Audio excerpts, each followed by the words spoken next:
Welcome, ladies and gentlemen. It is the third week of the Excellency Heavy League, and we are ready to give you an awesome game schedule today. My name is Juicebox Guy. Joining me on the analyst desk for today is going to be the doctor. Netcrox and DJ going to be breaking these bad boys down for you today. And first matchup, Boomers versus Catalyst Blaze. Talk to me, folks. What are you guys feeling about this one? Feeling pretty good personally. You know what's in the news right now, folks? It's all about diamond hands, right? Everybody's locked in, they're feeling good. And I think we do have some funky little imaginations here on our little desk, right? Yeah, Sometimes. I got some thoughts about where I want to invest my money in the excellency stock market. I don't know about you guys, but I'm feeling pretty confident in my ability to roll the dice this week. Are you feeling confident about your ability to go to the moon, though, Necrox? Um, it was faked. It was staged. So no, we're not You going to the we're paper not going. hand, We're not going to the moon quite yet. paper hands across the desk, juice box. What's up? So, our kind benefactor, Jake, was kind enough to give each and every one of us 1,000 Jake bucks. Now, we're seeing the teams on our screen here. What are you, where are you putting those 1,000 Jake bucks, right? Like, they are free, untaxed, completely yours to do with what you will. Well, hey, if you know me, you know I love taxes. And if you want a taxing player on your team, you gotta go with Clonk Gronk Zonk. This is the man I've been sticking with from the get-go, baby. And I'm an all-in sort of guy, so that should really tell you all you need to know about my future plans for my money investment. And for those who don't know, that is going to be with Glaive Amethyst. So, you're all in, no All in, change. baby. Clonk Gronk Zonk. 1,000. Look. They Glaive are at the top of the table at the moment, but always the potential for the high stocks to fall. You're buying Glaive Amethyst at a very high premium here, Juicebox. Yeah, no, and a lot of people think that that's crazy, but what you got to remember is in these sorts of things, you don't want to be last. See, that's what people confuse here. They think that, oh, I want to get the best people, I want to get the best stocks, find that wild card team and come in hot. No, no, no, no, no, no. You take a team that you're pretty sure is not going to get you first, but you can be fairly certain you're going to finish in the top 3. So that's my strategy coming into this one. Clonk is my boy, and the stocks are headed his way. Yeah, okay, I got a different thought here for you. You don't want to be last? Well, I'm going to take the other end of that spectrum. I'm picking my boys in last, and I'm putting money. I'm not going to go all in. I don't have the confidence just quite yet. I haven't seen the performance. But Bucky's, I believe in you. I've seen the miracle runs. Yes, it's not looking good right now. Yes, you're sitting at 0-8. You haven't picked up a game. This is the week for you, Buckies. I believe the matchup has never been better. You're facing against Orbital Chrome. They're only 2-6. It's winnable. Don't FF15. Get through $500 on my boys Bucky this week. I'm going halfway for them. I know they can pull out at least a 1-1 against Orbital. Wow, $500 in here from Necrox. That's a bold statement. You talked about FF15. Your team one time FF before the game even started, Necrox. Yeah, Oh boy. we're not this worried is about great, that. guys. This is Technical awesome. difficulties. Look, someone had to fall in that 4th place grenade, and it's really cool of Necrox to just jump on it for all of us. I really appreciate that. Thank you, sir. You're welcome. You're welcome. Now, guys, as a doctor, I'm really all about winning. I do know that if you're not first, you're last. And you only get to the top by hedging your bets, right? So I'm going 50-50. I got the Boomers in one hand and I got Blaze in the other, right? Boomers, they're 6-2. They're near the top. They only have Glaive Amethyst above them. And they have the true diamond hander, Palm Goat. The dude is an animal. He's top in the charts in kills. He's just a super carry from last season. Just, it's all about it. Boomers, they're going to the moon. Whereas, Blaze, yes, they've fallen on hard times, right? They're 2-6. They're not feeling so great, but it's just the calm before the storm. It's this short squeeze mentality. They started dipping, everybody got out, but no, I'm all in. I'm buying the dip, 500 apiece. Take it or leave it. 500 apiece, splitting it up here. Necrox, did you ever pick your second team for 500? I believe you still have half your account left. Yeah, I got half mine left, but I'm a little interested in where you all are gonna go. I'm gonna wait to see All right, all where right. everyone else places their I'll bets. throw myself in here. So I'll start with a nice little. The way I like to invest, I like to pick things I'm confident in, and then I like to take very little small side bets that I'm interested in following, interested in being a part of. Just like that one guy that had that interview on CNBC saying he put $400,000 into GME just to see what it was like because he has all that money to use whatever way he wants. But for me, instead of 400,000, it's going to be $10. I'm going to put 10 of these dollars into the likes of Akuma Glaves. They came in here hot. I have a lot of investment. I've interviewed the players a couple of times. They still have a lot of confidence despite a couple of rough weeks and falling down into the middle of the table. Levi Ackerman's come back into the lineup. We are all watching, or at least those into the anime community, season 4 of Attack on Titan right now. We know that guy's a monster. He's a monster on the Rift too, pulling out assassins in the mid lane. I love to watch it. I love to see it. And I think he, combined with Superstar, can get them higher up the table. But the main part of my investment is going to join Doctor with the YO Boomers. They took down Lotus 2-0. They split games 1-1 with Vlad banners only. And as he talked about last season, it was Birdman and Trinity absolutely slaying it, getting onto that first team all league together. Birdman is still doing it. He's averaging 17 assists per game right now. You can't find that kind of support in any other stock in the entire league. He is amazing. And Palm Goat has really picked up the slack there, jumping in from the third team last season. He's averaging 11 kills and 8 assists per game right now. This guy is destined for first team. And because of that, I see this stock is about to boom.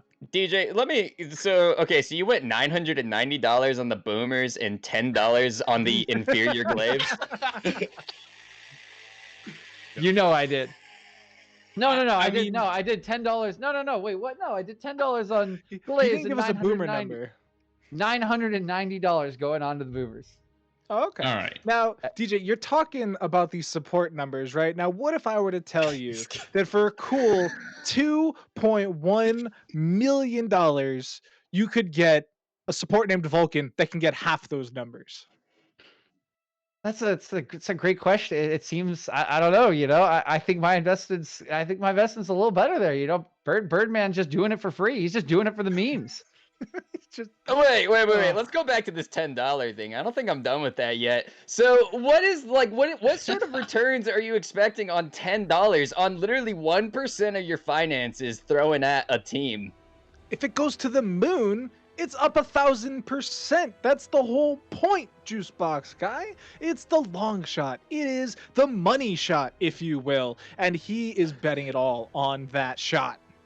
Thank you, Doctor. Well, thank you. I don't know about a money shot, but I'm gonna go with my identity here. If we're sticking with the last place odds, you know what? I'll be the one to throw myself on the grenade. 1,000 Jake bucks. It was given to me for free.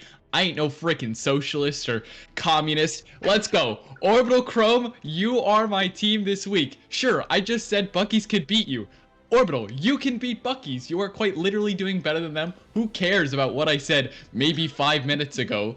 Listen to me now. You guys are stronger. You're better. You've got great solo lanes. Team coordination. It's all there. Better looking. Better smelling. Probably. Stronger jaw lines. Your jaw lines are better. You don't have cool glasses like DJ, but you probably could with the investment I'm about to make in your team. Go get yourself a nice pair of shades. Win me some money this week. I cannot lose because one of my teams will win. That is how you play the stock market. Boom. Yeah. Talked about hedging your bets, and I don't think anybody else did it more than you. So one of them will win, and one of them will lose. We're breaking even tonight, boys. Yeah. So, my 500. I don't know if you guys heard the man from the moon, but that was Sir Jake Kelton, who he generously donated 4,000 Jake bucks to us. But I had 500 on Catalyst Blaze, and I had 500 on the YO Boomers. So coincidentally, folks, that is going to be our first matchup of the night. So we'll find out pretty quickly if I am renting out the Jake penthouse or if he's going to be kicking me under the bridge down the street. Yeah. All right. I'm not sure if anyone has any final concluding thoughts here, but eventually we're going to need to go over to the analyst test and we'll get a little bit of word about how that's going to go and transition over. But the stock market, it's going to play out tonight, boys. We're still riding on a high. Still waiting for it to crash, though, if anyone predicts it's going to come down. So let me, but $10 is just like it's just best case scenario. You throw $10 at a team, what are you coming away with? What, like $100? I mean, like, I don't know. It's just the logic doesn't track for me on that. It doesn't have to track. Just wait and see. You just wait and see, Juice Box. Listen, it's all fake numbers. Money is an illusion. You don't need it. You don't got it, Juicebox guy. It's just you're asking a lot of questions for a guy who put 1,000 Jake bucks into YO Boomers. Come on now. Well, Wait, look, I put in YO Boomers. I put it all into Glaive. Amethyst, baby. All right, hold on. I'm reading the screen. I got confused.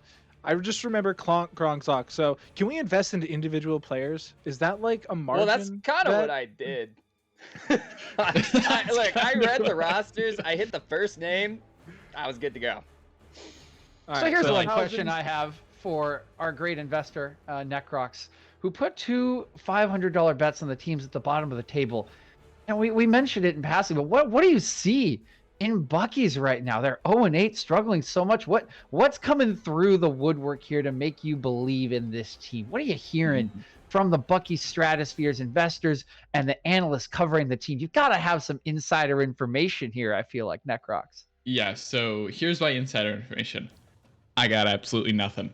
But what I do have is strong solo laners who have confidence in their ability to win after being absolutely demolished. Yes, you didn't look super good. Silver, okay, wow, this is just gonna be a lot to go through, but you guys are gonna have to listen to my spiel. Slim Kim, yeah, it wasn't great in the top lane. Let's be honest, we broke it down last week. We were expecting more. Didn't look super good. Silver Spurge, same thing in mid lane. Wanted to see more, didn't do well. Array had a little bit of problems getting through the early game. Late game looked a little bit better, but just wasn't enough in the early game to get you there. But this topside trio can work together, and if you saw the coordination that they had and were looking to make plays, yeah, maybe it didn't go very well, but against a worse team like Orbital Chrome this week, I have confidence that making those proactive plays will get them surging in the markets. I gotta be honest with you there, buddy. I don't even think Orbital Chrome is a worse team. I mean, look, they're tied in first blood rate. They're tied in first tower rate at 0, by the way, and first inhibitor at 0.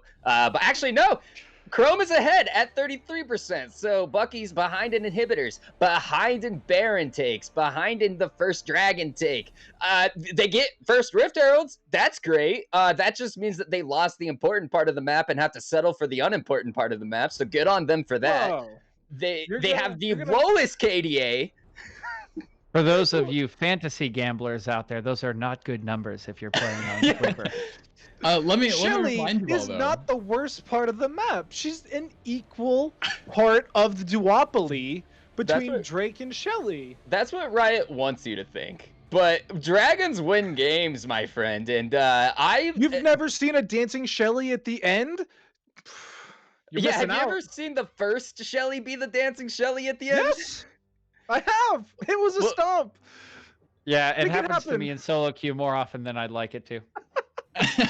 Let me remind you all. First of all, this whole philosophical debate between First Rift Herald and Dragon. Good lord, you guys. But we got new members actually coming in here for Orbital Chrome. They got a new top and a new AD carry, and to me, that's a sign of weakness. Also, I bet on them, so I'm gonna go ahead and flip that coin myself and say it's a sign of strength. They're gonna go ahead and make some adaptations. But along that same train, if you don't know how to work with your AD carry and top laner, you can look to make dives in bot lane, make dives in top lane. I think this could be huge for either of these teams because they're quite literally playing each other this week. I mean, we're talking about new additions to the squad. That is potentially the jump off point, right? Like, we've all heard of that honeymoon phase. The stock is plummeting. They reinvest some of that funds into these new players. All of a sudden, it just shoots up because the players, they don't actually know how to play with each other, but they don't care. They're having fun. They're doing the things that they want to do. And that is a huge jump off point, really, that can really start a comeback for a team and spur some good stats coming up and really change the life around. That's definitely true. I mean, when you're at the bottom of the table, the pressure's off, and we can all kind of agree on that. I think the thing is when you're both at the bottom, then that faux advantage, if you will, it kind of gets negated. It's not nearly as useful when you're going up against a non-stressed out team. I think that the bottom of the table, bonus, the buff, if you will, is only really valuable when you're playing against a middling team, and that, I don't think they are. So that's a bit of a Heavy league. that was cute. You're a real chuckler, but I don't know. All I'm saying is I don't think that advantage is actually going to come to fruition today. All right, well, you heard it here, folks. You can see our numbers up and around the screen. We're all heavily invested in this series, and we hope you guys are too. Now, we're going to kick it to a short break. We may see a restart in the stream, but that's just because we're upping the quality of production. We'll see you right back in just a couple minutes for the Analyst Desk, featuring myself and Juicebox Guy down in that bottom right-hand corner. Stay tuned. It will be right back.